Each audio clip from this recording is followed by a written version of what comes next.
So now how do we know when we're live? On my screen, it says webinar is now streaming live to YouTube. Oh, onto YouTube. Okay. Let's call this meeting to order. It is the September meeting of the West Fargo Public Library Board of Directors. First, we would like a motion to approve the order of the agenda. I'll make a motion to approve. Mandy made the motion. Steve made a second. Any discussion? All in favor say aye. Aye. Aye. Opposed, same sign. Motion passes. Is there a motion to approve the consent agenda? I'll make a motion to approve the consent agenda. Is there a second? Yeah, I'll second it. Any discussion? All those in favor of approving the consent agenda, please say aye. Aye. Aye. Opposed, same sign. Motion approved. We will move on to the regular agenda. The first item on the regular agenda is the resolution to authorize the library director to enter into contracts and authorize budget amendments. So everybody should have received that resolution. For the public who is interested, what we're looking at specifically, this resolution is that the library director may enter into binding contracts on behalf of the library without specific library board approval in an amount up to $10,000, and that the library director may authorize budget amendments on behalf of the library without specific library board approval in an amount up to $10,000. So we'll be looking for, we can discuss it now, but we'll need a motion to adopt the resolution at some point.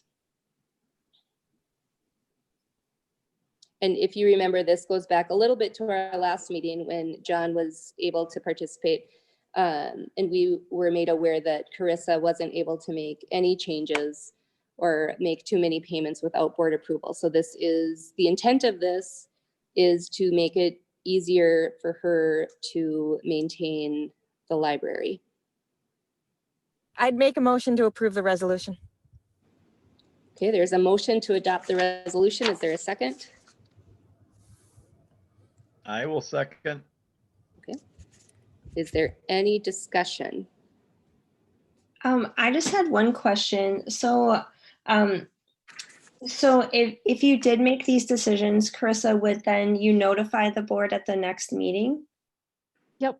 Okay. John's instruction at our last meeting was that I would make the board aware at the meeting subsequent to any particular action. Okay, I just wanted to clarify that. Thank you. Yep.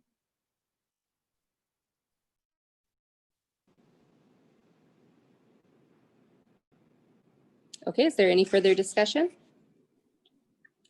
Hearing none, we have a motion and a second to adopt the resolution as proposed. All those in favor, please say aye. Aye. Aye. Opposed, same sign. The motion passes. Carissa, would you like to take over? Absolutely. Can everybody hear me? Yes. Okay, great. So progress update on strategic planning and work with folkways. So last month at the library board meeting, I talked about the efforts of, Alana, could you mute? Or actually turn the audio down on your iPad.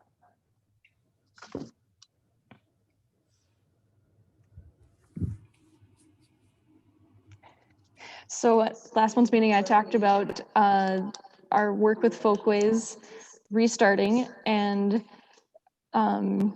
also discussions with library staff restarting with regard to our strategic planning project. And so in August, folkways completed a set of 6 stakeholder interviews, and they interviewed 2 library staff members, board member Steve Anglin, Friends of the Library Secretary Emily Doty, and Little Red Reading Bus Program Coordinator Stephanie Shea, and then Commission President Bernie Dardis as well. And so the goal of those initial stakeholder interviews is really to get some initial feedback and perceptions from folks that have differing levels of involvement with the library. And I asked Steve if he wouldn't mind just chatting a little bit about his experience being interviewed by Folkways. So Steve, I'd like to turn it over to you to just speak a little bit about that. Yeah, thank you, Carissa. So one thing they asked me, I guess I expected it to be a little bit more geared towards myself as a board member, and it did get to that at the end, but most of it was towards myself as a consumer of the library, which was appropriate because I do use the library. But one question they asked me that I hadn't thought about for a long time would be, do any of you remember your first impression on going to the library at its current location right now? They asked me that. And so I guess I'd just challenge all of you to either think about that or share if you can think of your first moment. I'm not from this community originally, so I do remember my first experience driving there. And I do have to confess, I did wonder if I was at the right spot because it didn't look like a library to me. And so I did share that with him. I was very honest. Maybe from someone new, from someone just moving to the community, it's not the spot or the physical building that you expect a library to be. And so I guess that was interesting that he asked me that. And then it evolved into my experience as a consumer.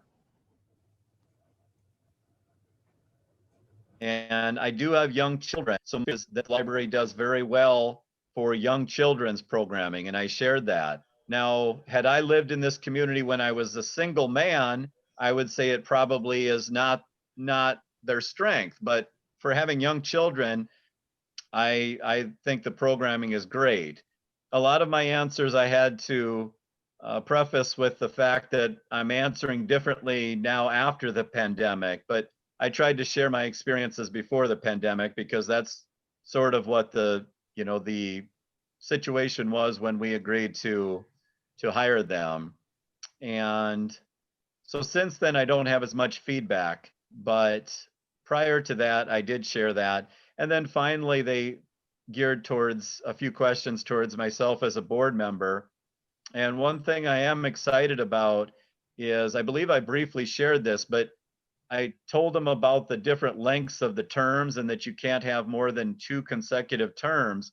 But the good news is if we all continue on as with 2 terms, we have a chance at 2 or 3 years of continuous board membership. So I do think there's an opportunity right now to have some impact together. Now, if someone chooses not to do a second term, that's fine. But it's kind of exciting that there's probably going to be 3 or 4 years where maybe there's not quite as much turnover, and so I look forward to that. But it was more geared towards my experiences as a consumer there, and that's always been very positive. So I was able to give a lot of good news there. I did share that I think they need to focus more on people younger than myself and interview, if they have a chance to interview younger people. I was a part of West Fargo 2.0, and I remember hearing the statistic of the median and the average age of West Fargo residents, and I'm way over that median or average age, at least the last time I heard that statistic. So I told them that. I said, I hope they interview people in their 20s and 30s as well. And because that's where our community is heading. I mean, I think we all heard the school district is now larger than the Fargo school district. And, so there's a lot of young kids, and I hope they're a part of that experience. So that's what I shared with him, and it was a good experience.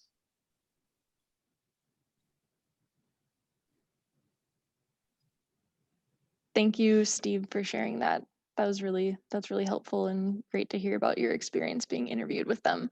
They were not able to be present tonight to give you all an update, so I asked them to write up a summary of their work so far and their next steps. And I will read that tonight to you, and then I'll send it to you all after this meeting. And if you have any follow-up questions for them about their process or the memo that they wrote, you can send those to me and I can follow up on those too. So I'm just going to read this to you quickly. So they wrote, Folkways has started working with the West Fargo Public Library on the public engagement strategy process. This work is aimed towards helping WFPL better engage with users and non-users long-term, as well as provide needed insights for the strategic planning process that is currently underway. Work has already begun on the first phase of this process, discovery and learning. Folkways' process is modeled after a human-centered design approach. Human-centered design is a methodology to solve problems that has been at the core of Folkways' work over the last 6 years. Originally developed by the Hasso-Plattner Institute of Design at Stanford, human-centered design works to develop solutions to problems by involving user perspective in all steps of the problem-solving process. The first step in the human-centered design process is to empathize and observe. Thus far, Folkways has conducted 6 stakeholder interviews with staff, library board members, elected leaders, and friends at the library. Currently underway are interviews with a variety of current library users. The next set of interviews will be conducted with individuals who are not current users, with a focus on non-users who are underrepresented in library participation. In the coming weeks, Folkways will complete all interviews and start the development of user personas. These personas will be fictional representations that summarize themes and perspectives from the interviews. Personas will be used as Folkways moves into the next phase of the process, event audit and engagement ideation. When reviewing existing events and programming, the use of personas provides a tangible, reality-based character to draw inspiration from and create solutions for. This solves more real-world problems than basing plans or events on often outdated assumptions.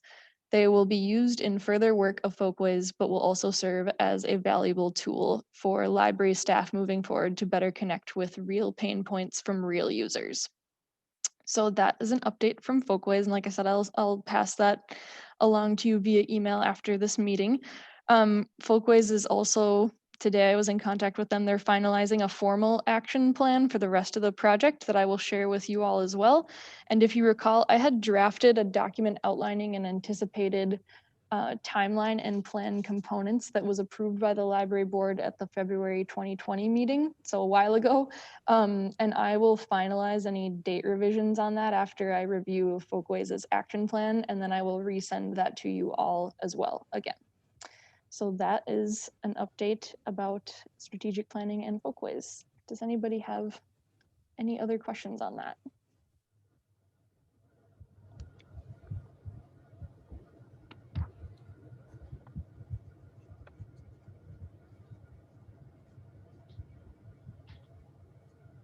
Okay, we'll move on to the next item, the director's report. So in this month's statistical report, you'll notice that we're seeing a strong rebound of physical circulation and new library card applications, which is exceeding our numbers from before the months leading up to our closure due to COVID, which is really great to see. And I think it showcases how essential library service is, especially during this time. So I wanted to point that out to all of you.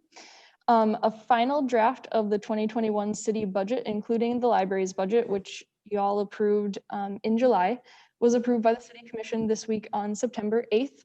So that budget included, if you remember, the addition of a children's librarian to our staff in 2021. So we are so excited about this opportunity to better serve youth in our community. Also, a reminder that the library and the Friends of the Library are going to participate in Westfest on Saturday, September 19th. And we're going to host 2 main events in partnership with the Little Red Reading Bus on the POW MIA Plaza as part of Westfest. So the first thing we're going to do is have a pop-up library featuring guest story times, a story walk around the plaza, book reading area, and a craft and play activity for kids. And then the next event that we're going to have in the afternoon is going to be another free event for adults. And it's going to be called Let's Make Affirmation Bookmarks. So it's a crafting event that's going to be taught by a local West Fargo business called Tinker Creates. So we're excited about that. And then also happening at the same time nearby on Cheyenne Street, there's going to be a sip and shop happening, and so a craft and vendor show featuring local vendors, and the Friends of the Library are going to be having their book sale on Cheyenne Street in conjunction with that. So that is a really exciting thing ahead in the coming weeks. And a full schedule of WestFest events is also available online. Side note for anybody who doesn't know, the Friends of the Library is an organization that supports library programs and services through fundraising and volunteerism. And they have decided to start meeting regularly every other month on the first Thursday of the month at 6 p.m. So their next meeting is 6 p.m. Thursday, October 1st in the City Hall East Training Room. So please come and invite anybody that you know who is interested in supporting the library and literacy in West Fargo. My last update that I'm going to give before I turn it over to one of our staff members, our youth services manager, Lauren, to give a programming update, is that I wanted to point out that we now have an Instagram, and we are all so excited about this. So follow us on Instagram. If you're familiar with it, you know that it is a very visual platform. So we're really excited to leverage it to bring more awareness to happenings in the library and library programs and services happening outside of the library building too, like our participation in WestFest. So follow us on Instagram. And I'm going to turn it over to Lauren to give you guys a programming update. Can everyone hear me? Okay. I can hear you. Okay.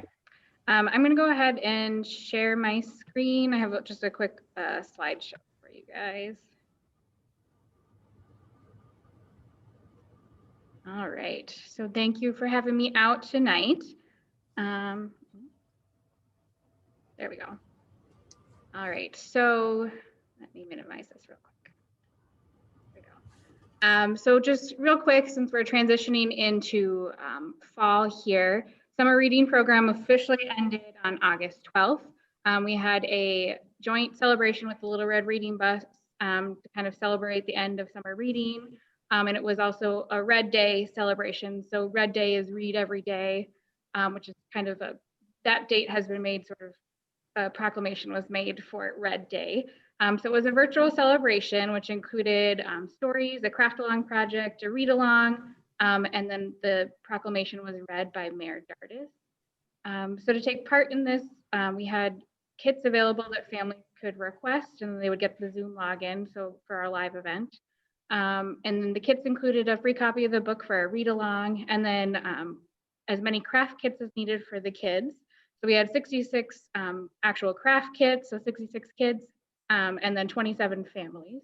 And the night of, we had 22 logins, so each one of those representing a family. So we had a great turnout. It was really fun to see them craft along and read along. So it was a nice way to end our interesting summer.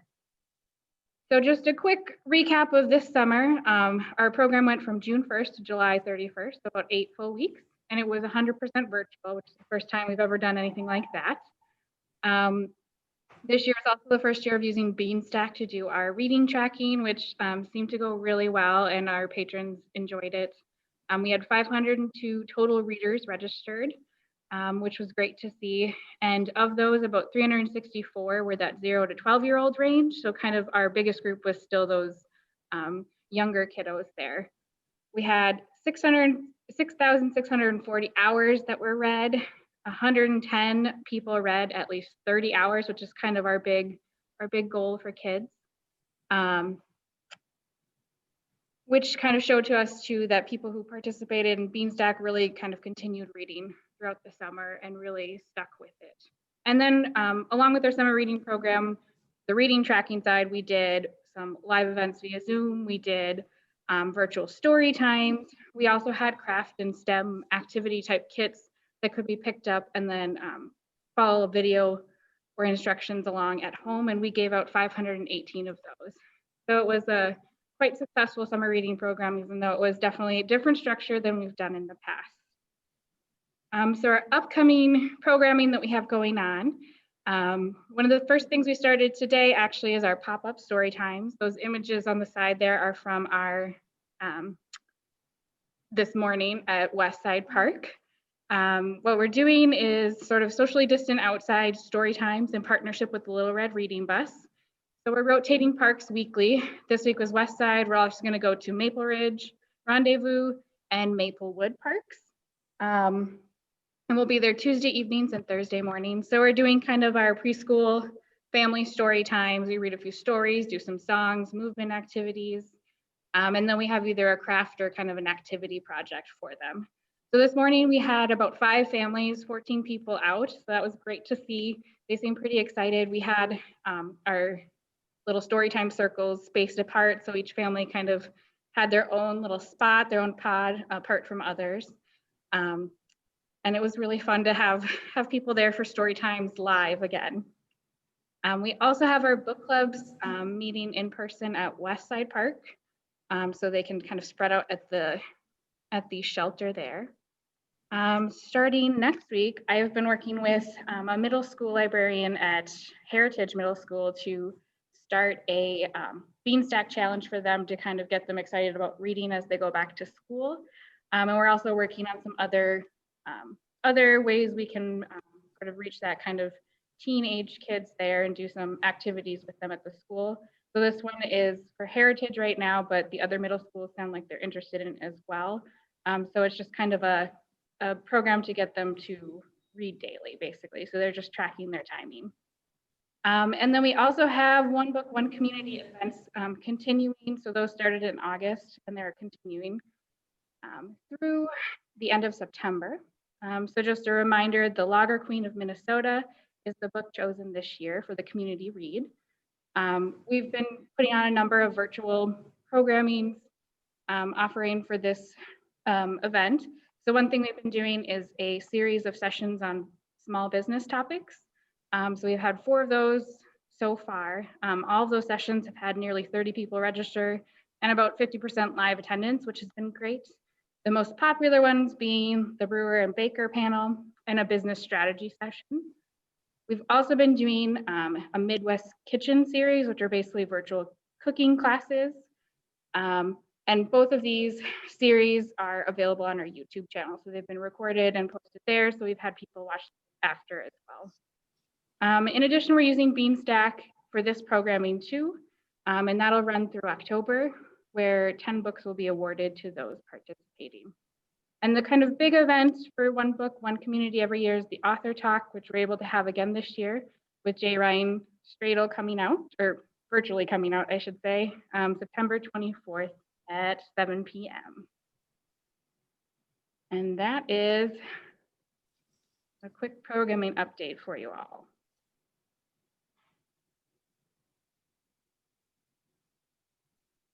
Thanks. There's a lot of neat stuff going on. Yeah. I've seen, I'm not on all the social media channels, but I see a lot on Facebook, and you guys do a really good job of marketing all of that.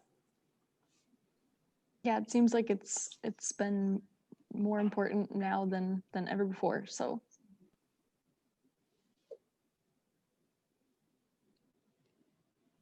I think we're on to other business now. Is there any other business?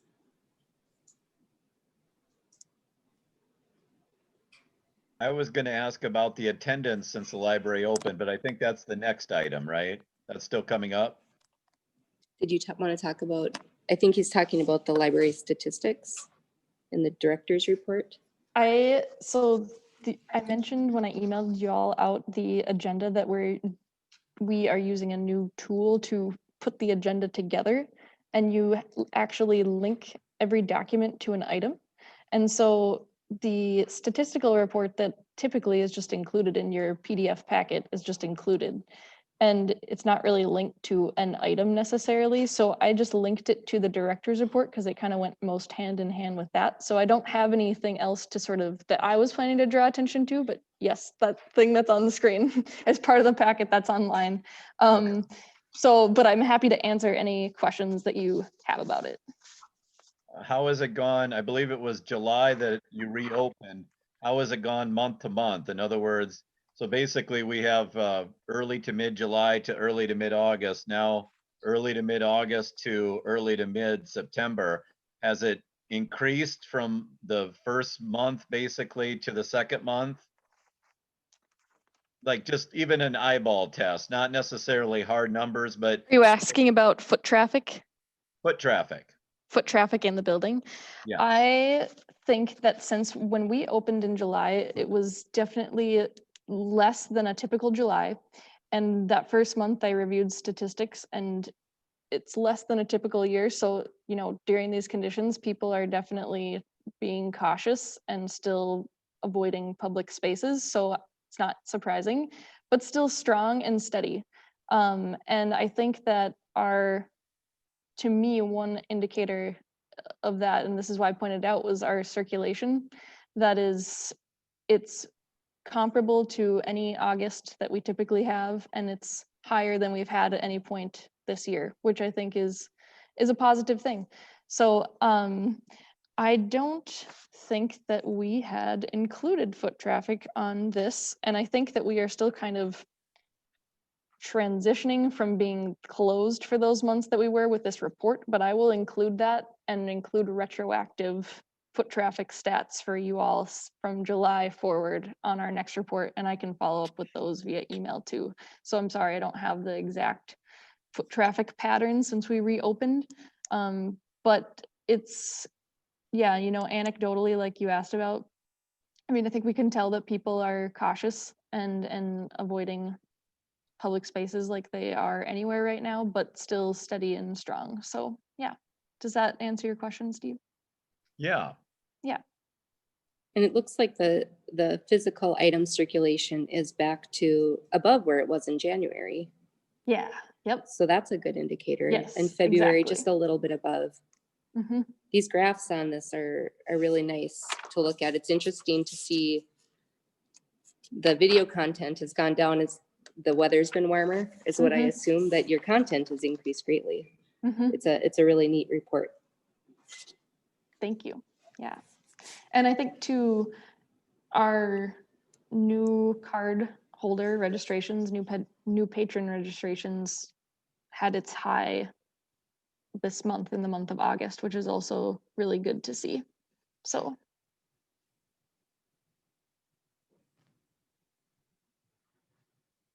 Okay, keep it up. Thank you. thanks, Steve. Keep moving between muting and turning my volume, so that's why you see so much of my arms. Is there any other business that we'd like to discuss today? Okay, hearing none, I would entertain a motion to adjourn.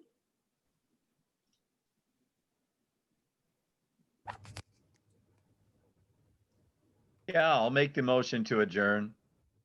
Is there a second? Second. Okay, Mandy seconded. Is there any discussion? Okay, all those in favor of adjourning, say aye. Aye. Aye. Opposed, same sign. Meeting adjourned. Thank you for your patience today and for your participation. Thanks, everybody. Thank you. Thank Yeah. you. Well, Bye. see you in Bye. October. Thank you.